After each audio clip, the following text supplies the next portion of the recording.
Lucky রুকাস cooking এ আপনাদের সবাইকে স্বাগত জানাচ্ছি। আপনারা যারা ভিডিওটি দেখছেন আপনাদের সবাইকে অনেক ধন্যবাদ জানাচ্ছি। আজকে আমি আপনাদের সাথে কাঁঠাল বিচি দিয়ে চিংড়ি মাছের একটা ভুনা রেসিপি শেয়ার করতে যাচ্ছি। খুব সিম্পল রেসিপি, কিন্তু খেতে দুর্দান্ত লাগে। যারা কাঁঠাল বিচি খেতে পছন্দ করে না তারা যদি এইভাবে রান্না করে খান তাহলে কিন্তু খুবই ভালো লাগে। খুবই সাধারণ কিন্তু খুবই অসাধারণ একটা টেস্ট এই রেসিপিটি।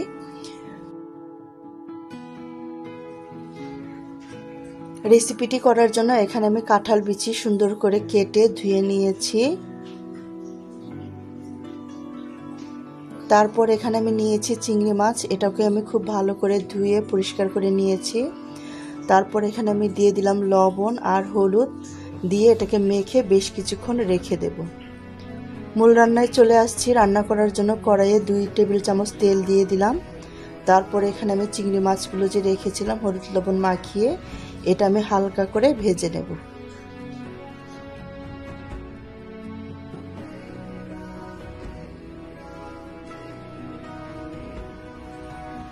চিংড়ি মাছটা হালকা করে ভেজে এটা আমি তুলে রেখে দিচ্ছি। একই পাত্রে রান্না করব। এখন এখানে আমি পেঁয়াজ কুচি দিয়ে দিব। পেঁয়াজ কুচিটা দিয়ে একটু ভালো করে ভেজে নেব।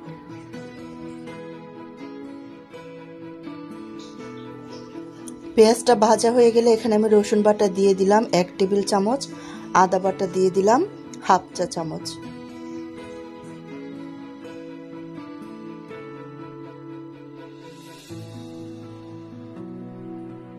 আদা রসুনটা কষানো হয়ে গেলে এখানে যে অন্যান্য গুঁড়ো মশলাগুলো থাকে সেগুলো আমি দিয়ে দিচ্ছি। দিয়ে দিলাম হলুদ গুঁড়ো 1/2 চা চামচ, ধনে গুঁড়ো দিয়ে দিলাম 1/2 চা চামচ, জিরে গুঁড়ো দিয়ে দিলাম 1 চা চামচ, মরিচ গুঁড়ো দিয়ে দিলাম 1 চা চামচ, মাছের মশলা দিয়ে দিলাম 2 চা চামচ। দিয়ে এটাকে আমি খুব ভালো করে কষিয়ে নেব। একটু পানি দিয়ে দেব।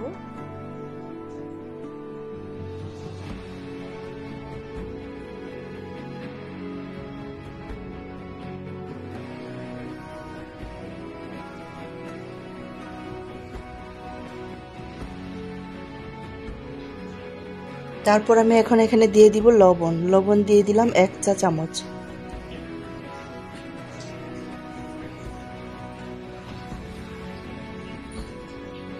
মশলাটা খুব ভালো কষানো হয়ে গেলে এখানে আমি দিয়ে দিচ্ছি কাঁঠাল বিচি। কাঁঠাল বিচিটা দিয়ে খুব ভালো করে কষিয়ে নেব। কিছু সময়ের জন্য ঢেকে আগুনটা কমিয়ে রান্না করব।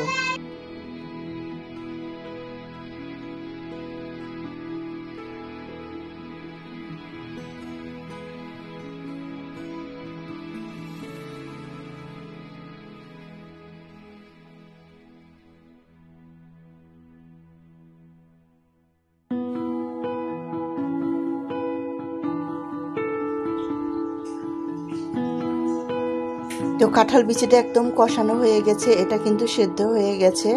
এখন এখানে আমি পানি দিয়ে দিব। পানি দিয়ে এটাকে আমি আবার একটু রান্না করব। এখানে আমি পানি দিয়ে দিলাম 1.5 কাপের মতো। যেহেতু কাঁঠাল বিচি সিদ্ধ হয়ে গেছে আর বেশি পানি না দিলেও কোনো সমস্যা নেই, তাই আমি এখানে 1.5 কাপ পানি দিয়ে দিলাম। তারপর এখানে আমি যে চিংড়ি মাছটা ভেজে রেখেছিলাম চিংড়ি মাছটা দিয়ে দিলাম। তারপর আমি কাঁচামরিচ দিয়ে দিলাম। দিয়ে এটাকে ঢেকে মিডিয়াম আঁচে আমি রান্না করব।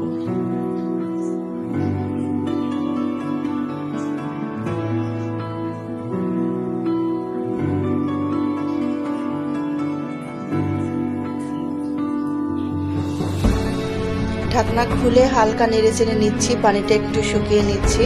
তো পানিটা আমার অনেকটাই শুকিয়ে আসছে। আমি এটা এখন নামিয়ে নিব।